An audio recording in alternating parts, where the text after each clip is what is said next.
अम्बेडकर जी का अपमान किया जा रहा है। कांग्रेस ने यहाँ पर बकायदा प्रोटेस्ट किया और कुछ अन्य दल भी थे।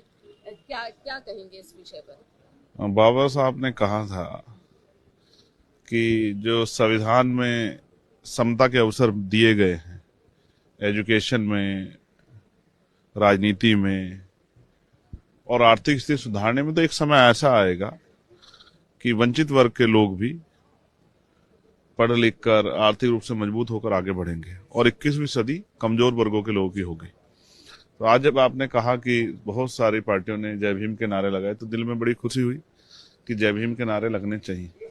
हालांकि ये भी सच है कि बहुत सारी पार्टियों का जय भीम सिर्फ दिखावा है, चुनावी दिखावा, क्योंकि जब उनकी सरकारों में उनको मौका मिलता है कि वो जय भीम और बाबा साहब अम्बेडकर के विचारों पर चलने काम करे, तो वहां वो चूक जाती।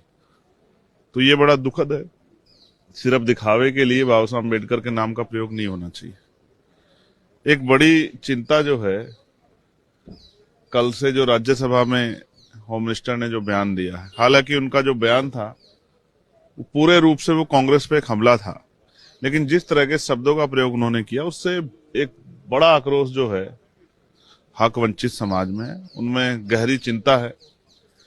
भले ही अमित शाह जी के लिए बाबा साहब अम्बेडकर कोई बहुत मायने ना रखते हो, लेकिन इस देश के करोड़ों वंचितों, शोषितों, महिलाओं के मुक्तिदाता है बाबा साहब अम्बेडकर। और जहां तक मैं समझता हूं, उन्होंने जो कार्य किए हैं उनका योगदान भुलाया नहीं जा सकता। किसी को मजबूरी में और किसी को जरूरत में बाबा साहब अम्बेडकर का नाम लेना ही पड़ता है। मैं यहां मैं ये भी कहना चाहता हूं कि भाई बाबा साहब अम्बेडकर सदा थे, सदा हैं और सदा रहेंगे। लेकिन अमित शाह जी और प्राइम मिनिस्टर को शायद ये आभास नहीं है कि आज वो अगर गृह मंत्री हैं या प्रधानमंत्री हैं तो वो भगवान की देन नहीं है, बाबा साहब अम्बेडकर के संविधान की देन है। आज वो अगर गृह मंत्री या प्राइम मिनिस्टर हैं तो बाबा साहब के संविधान की वजह से है। और अहंकार बहुत अच्छा नहीं होता है। जैसे मैंने आपसे कहा कि ना सदा कांग्रेस सत्ता में रही और ना सदा भाजपा सत्ता में रहेगी। एक समय आएगा कि इसी देश के लोग इस भारतीय जनता पार्टी की सरकार को उखाड़ कर फेंक देंगे।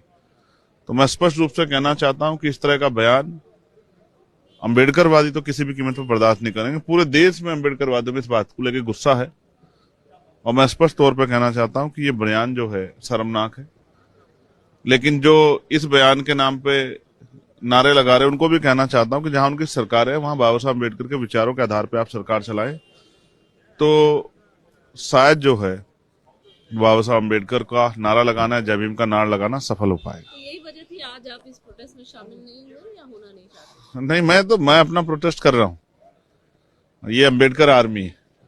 अम्बेडकर आर्मी हमेशा से लड़ती रही। ये तो लोग यहाँ लड़ रहे हैं, हम लोग तो उनके विचारों को लेकर गांव-गांव जाते हैं, जहां सामंती लोगों का सामना करना पड़ता है। जहां आज भी आपको याद है परभनी में क्या हुआ? मैंने कल भी 0 आवर में डाला था कि परभनी पर चर्चा हो। मैंने परसों भी डाला परभनी में। अब आप इसका एहसास करो इस बयान के बाद कि बाबा साहब अम्बेडकर की स्टैच्यू को छूने पर, उनके संविधान की प्रतिकृति को छेड़खानी करने पर परभनी में इतना बड़ी हिंसा हुई, इतना बड़ा जो है विरोध हुआ और पुलिस की लाठियों से एक नौजवान की जो लॉ की पढ़ाई की थी जिसने, उसकी जान चली गई।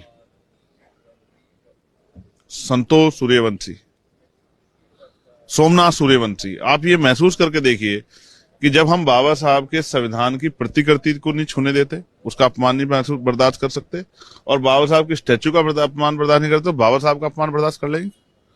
मैं आपको स्पष्ट तौर पर कह रहा हूं, बाकी लोगों का विरोध जो है वो राजनीतिक हो सकता है, हमारा विरोध उनके सम्मान के लिए।